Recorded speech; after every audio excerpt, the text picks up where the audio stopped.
एक अंधे जमाई की कहानी। नमस्कार, जय श्री राधे, जय श्री कृष्णा। दोस्तों, आज की वीडियो, आज का प्रसंग बड़ा ही ज्ञानवर्धक होने वाला है। और इस कहानी में, आज के इस किस्सा में आपको हंसी भी बहुत आएगी, ये बिल्कुल गारंटी है। आप शुरू से लेकर एंड तक इस वीडियो को अवश्य ही देखना। दोस्तों, बताया है कि ऐसे लोग कभी अपनी कमी महसूस नहीं होने देते हैं। कोई भी इनके अंदर कितनी भी कमी निकाले, लेकिन ये अपनी बुद्धि से उस कमी को छुपा लेते हैं। तो दोस्तों, बने रहें आज की इस वीडियो में। तो वीडियो शुरू करते हैं। उससे पहले निवेदन है आपसे, आप इस चैनल को पहली बार देख रहे हो तो इस चैनल को सब्सक्राइब अवश्य ही कर लेना, लाइक शेयर कमेंट करना न भूलना। तो दोस्तों, वीडियो शुरू करते हैं। एक किसी गांव में एक बुढ़िया रहा करती थी, और वो बुढ़िया बड़ी अच्छी थी, बड़ी समझदार थी। उसके एक बेटा था, लेकिन जो उसका बेटा था वो रात के वक्त अंधा हो जाया करता था।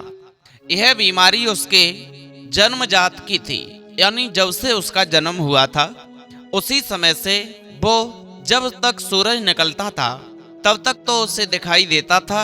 जैसे ही सूरज छुपता था, धीरे धीरे शाम के वक्त ही वो अंधा होने लग जाया करता था।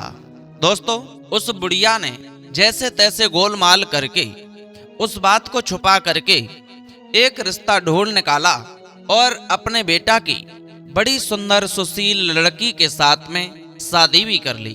दोस्तों, मायके वाले भी बड़े अच्छे थे, मगर बुढ़िया चालाक और चतुर निकली कि उसने बहू को व परिवार वालों को, किसी को भी उस बात का भेद नहीं लगने दिया कि लड़का रात के वक्त अंधा हो जाता है, यानी उसे दिखाई नहीं देता है।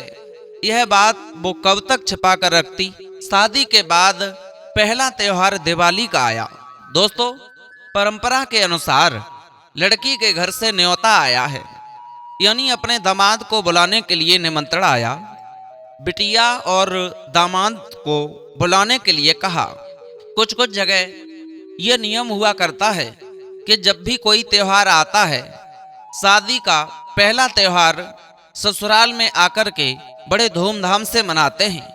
दोस्तों, वही हुआ कि जो लड़का था वो अपनी ससुराल को जाने के लिए तैयार हुआ, लेकिन बुढ़िया बड़ी चिंता में पड़ गई कि इस बात को मैंने छुपा कर रखा है, कहीं बेटा पोल न खुल जाए, बात बिगड़ जाएगी।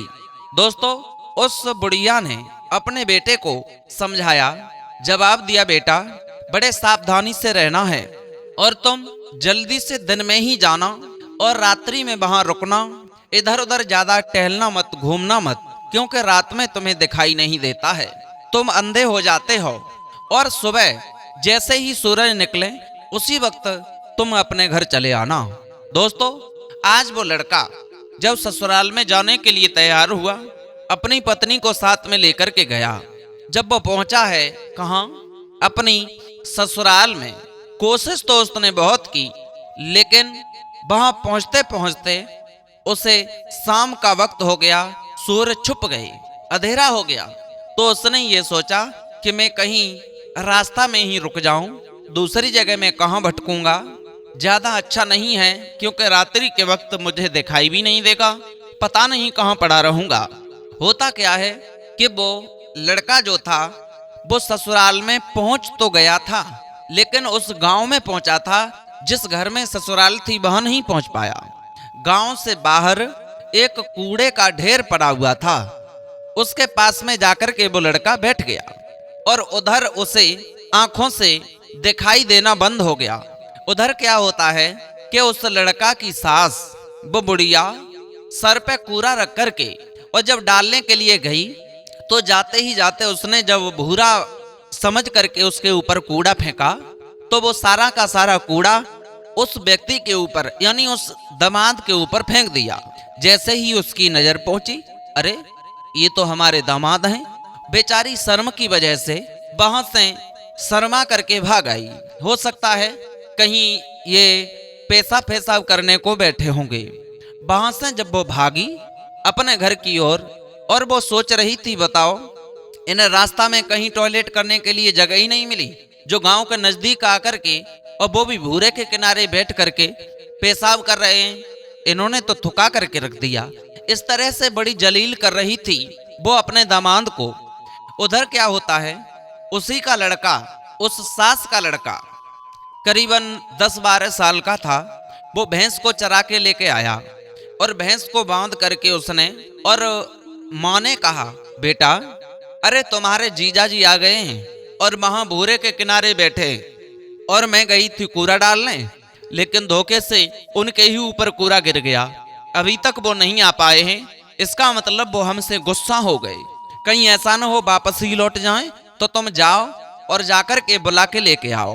दोस्तों, जैसे ही वो लड़का जीजा जीजा पुकारता हुआ वहां से भागा और चल कर के वहीं पहुंच गया जहां पे भूरे के किनारे वे जमाई राजा बैठे थे। उस लड़का ने भी सोचा, हो सकता है ये पेशाब वगैरह करने को बैठे हैं, कर लेने दो, उसके बाद में हम इन्हें बुला के ले चलेंगे। जब काफी देर तक वो लड़का बैठा रहा इंतजार में, लेकिन वो नहीं उठकर आए, तो सोचने लगे, अरे जीजा जी क्या बात है, उठकर क्यों नहीं आ रहे, तुम यहाँ क्या कर रहे हो।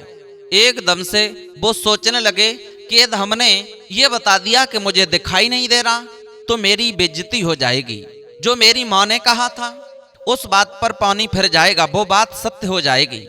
इसलिए बहाने बना करके वो जमाई राजा बोले, अरे क्या बताएं, हम ये देख रहे थे कि तुम्हारे यहाँ का ये जो खाद है, इसमें कैसा खाद है, खाली कूड़ा ही पड़ा है या ये खेत में डालने के बाद में कुछ फायदा भी करेगा, फसल के लिए भी लाभ पहुंचाएगा। इस तरह से बातें बनाने लगे। और जब बातें बनाई तो वो लड़का जो था साला, वो गया और जीजा को पकड़ कर कहता है, अरे जीजा जी कैसी बातें कर रहे हो, चलो पहले घर पे चलो, उसके बाद में आप ये सब बातें करना। और जब वो हाथ पकड़ के लेकर के चलने लगा, जब घर पे पहुंचे तो वहां पे भैंस बंधी थी, और भैंस ने जैसे ही आता हुआ उन्हें देखा लड़खड़ात भये, एकदम उस भैंस ने फुसकार सी लगाई। एकदम वे डर गए और बोले, अरे ये क्या है। उस लड़का साले ने जवाब दिया, अरे जीजा जी क्या आपको दिखाई नहीं देता है, ये भैंस है भैंस। अरे जवाब दिया, हाँ मैं जान तो रहा हूं है तो भैंस, लेकिन ये इतनी कितनी तगड़ी है तुम्हारी भैंस, इसलिए हम देख रहे हैं। और जाकर उस भैंस के पीठ पे हाथ फेरते भये और बाकी पूंछ को पकड़ लिया। दोस्तों, पूंछ पकड़ के आज वहां से आगे को बढ़ गए। जब चलते भये जा रहे तब तक घर में एक जगह पे आंगन में गेहूं का खदान बोलते हैं, गेहूं का खदान था, यानी गड्ढा खोद करके जमीन में गेहूं को दबा दिया जाता था। तो वहां वही खदान था, गेहूं उसमें कम थे, तो आज उन्हें नहीं दिखाई दिया और वो जाकर के दामाद उसी खदान में गिर गए। अरे अरे अरे, अरे ये क्या है। तो जो साला पीछे था वो बोला, अरे जीजा जी आपको दिखाई नहीं देता, ये गेहूं की खदान है। बोले, हाँ हाँ वो तो है, आप इसमें गिर क्यों गए। बोले, मैं इसलिए गिर गया, मैं ये देख रहा था कि ये गेहूं की खदान कितनी बड़ी है। मतलब यह है कि गेहूं हमारे पास भी बहुत हैं, बस हम भी इतनी ही बड़ी खदान बना लेंगे। अब ऐसा करो हमें ऊपर निकाल लो। आज उस लड़का ने हाथ पकड़ करके जीजा जी को ऊपर निकाला, और जब ऊपर निकाला जीजा को छोड़ दिया, और जब छोड़ा तो उन्होंने जैसे तैसे हाथ इधर उधर फैलाए तो वहां एक दीवार का सहारा मिल गया। दीवार का सहारा लेकर के जब जीजा जी चलने लगे, अब तो साला पूछने लगा, जीजा जी ये क्या कर रहे हो, जा दीवार के सहारे क्यों चल रहे हो।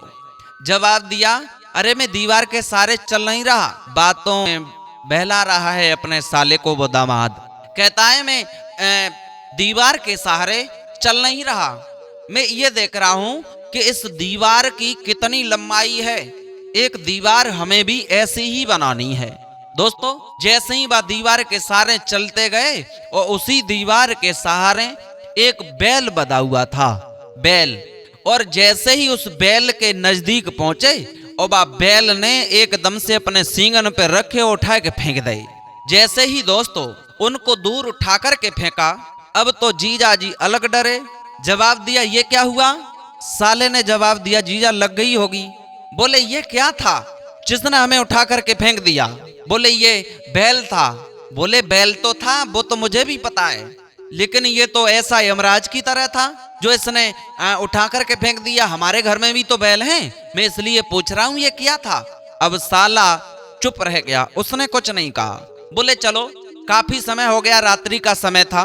कहने लगे तब तक सासू माँ ने आवाज लगाई, ऐसा करो बहुत टहल लिए, बहुत घूम घूम करके देख लिया, अब इनको खाना खिला दो, खाना करवाओ। और उधर सासू ने भोजन की थाली को परोस करके एक टेबल पर रख दिया, कुर्सी को भी डाल दिया। साले ने पकड़ करके उस कुर्सी पे जाकर के अपने जीजा को बैठा दिया।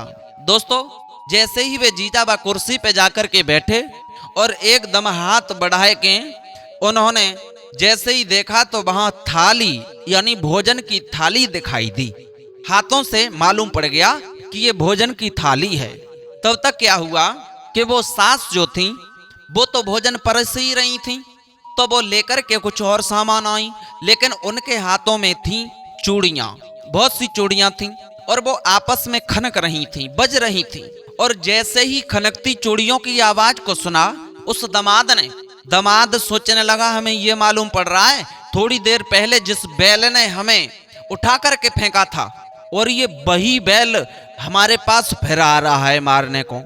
एकदम से उन दमाद ने जो भोजन की थाली रहे भाई उठाए के मारो, सो जो सास थी उनमें जाके लगी। और सास में जैसी लगी तो सास बोली कछ ना है। सास ने मन में अपने जे समझी क्या हो सकता है, जब हमारे दामाद घर पे आ रहे थे तो भूरे के पास में जब बैठे तब इनके ऊपर मैंने कूड़ा फेंक दिया था और उसी की गुस्सा आज इन्होंने अभी निकाल ली। जो भोजन की थाली फेंक के हमें मारी है, यानी ये भोजन करना नहीं चाहते, इस तरह से रुष्ट हो रहे हैं। इसका मतलब अब जो लड़की है बाई से परसवाएं इनकी पत्नी से। दोस्तों आज जैसे ही बा लड़की के द्वारा भोजन परसवाया गया, भोजन खाया, उसके बाद एक कमरे में लेटने के लिए स्थान दिया। बोले लेट जाओ। आज पति पत्नी दोनों वहां लेटे, अन्य लोग नीचे लेटे थे, यानी पति और पत्नी को ऊपर वाला कमरा दे दिया छत पे। दोस्तों गर्मियों का समय था, लगभग 12-1 बजे के बाद दामाद जो थे उनको लगी पेशाब, तो उठ कर के वो सोचने लगे अब पत्नी जी को कहाँ जगाएं, यदि हमने इन्हें जगा दिया तो और लोग आवाज सुन करके न जाने क्या सोचेंगे, तो उठ करके हम ही कराते हैं। तो वहां से चल करके और जैसे तैसे वे छत से नीचे पेशाब करने लगे। और पेशाब करने के बाद जब वहां से फ्रेश हुए और वापस लौट रहे थे, लेकिन बेचारे अंधे थे, उन्हें दिख तो नहीं रहा था रात में। अब तो जब वो वापस लौटे तो होता क्या है कि वो उस कमरे में जिस चारपाई पे लेटे थे वहां नहीं पहुंच पाए, जहां आंगन में सास लेटी थी। ऊपर छत से जाके धड़ाम सीधे उस आंगन में उन सास की चारपाई के पास में गिरे। एकदम जैसे तैसे बड़बड़ाए के उठे और इधर उधर को देखा तो सास के पैरन पे जाके हाथ पहुंच गो। सास बड़बड़ाए को उठी, सोचने लगी अरे ये क्या हुआ, ये क्या चोर आ गए, क्या हुआ रात के समय। अब जब उसने देखा, सास ने जवाब दिया कौन हो तुम? दामाद ने जवाब दिया अरे सासू माँ मैं हूं मैं। उनने तो समझी पहले जी पत्नी जी हैं, बाकी बाद जब कहा कौन हो तुम, सास की आवाज सुनी तो कहने लगा कि मैं आपका दामाद हूं। बोले तुम इतनी रात्रि में काहे को आए मेरे पास? तब उस दामाद ने फिर बात बदली और जवाब दिया मैं इसलिए आया था, भोजन करते समय मैंने आपके थाली फेंक के मार दी थी, उसकी क्षमा मांग रहा था, मेरे द्वारा गलती हो गई इसलिए पैरों पे हाथ रख करके क्षमा मांग रहा हूं। सास ने जवाब दिया कोई बात नहीं, जब तुम्हें क्षमा मांगनी थी तो सुबह मांग लेते, कोई बात नहीं। ऐसी बात सुन के और भी लोग रहे घर के बेऊ जग गए। पत्नी जी ने सुनी कि हमारे पति तो पेशाब करवे के ले गए, लेकिन पता उन्हें ना है कि रात में हमारे पति अंधे हो जाते हैं, और उठ कर के बेऊ गई अपनी सास से क्षमा मांग रहे हैं। जाए के बोले मोदो काय को रात में क्षमा मांग रहे हो, सबको जगाए दो। आसपास के पड़ोसी लोग रहे बेऊ जग गए। धीरे धीरे वही बातों में और सुबह निकल आया, और सुबह जब निकला तो उस लड़का को दिखाई देने लगा, क्योंकि रात्रि में दिखाई नहीं देता था, और जैसे जैसे प्रकाश हो जाता था उस लड़के को दिखाई देने लग जाता था, उस जमाई को। दोस्तों, उसी वक्त उन्होंने जवाब दिया, अब हम अपने घर चल रहे हैं, हमें कुछ जरूरी काम है, अब तुम्हारे घर हम बिल्कुल नहीं रुक पाएंगे। दोस्तों, वहां से विदा लेकर के बेदामाद अपने घर पर चले आए। दोस्तों, इससे हमें सीख भी बहुत कुछ मिलती है। सीख ये मिलती है कि हमारे अंदर जो कमी है वो हम कमी को अपनी बुद्धि से छुपा सकते हैं। जिस तरह उस अंधे दामाद ने अपना अंधापन छुपा लिया, किसी को मालूम नहीं पड़ने दिया कि वो दामाद अंधा है। दोस्तों, उम्मीद है आपको ये वीडियो पसंद आई होगी। यदि अच्छी लगी तो चैनल सब्सक्राइब करें, लाइक शेयर कमेंट करना न भूलें। फिर मिलते हैं ऐसे ही नए इंटरेस्टिंग टॉपिक के साथ, मोटिवेट करने वाली कहानी के साथ। तब तक के लिए सभी भक्तों को जय श्री राधे, जय श्री कृष्णा, जय हिंद, जय शिव।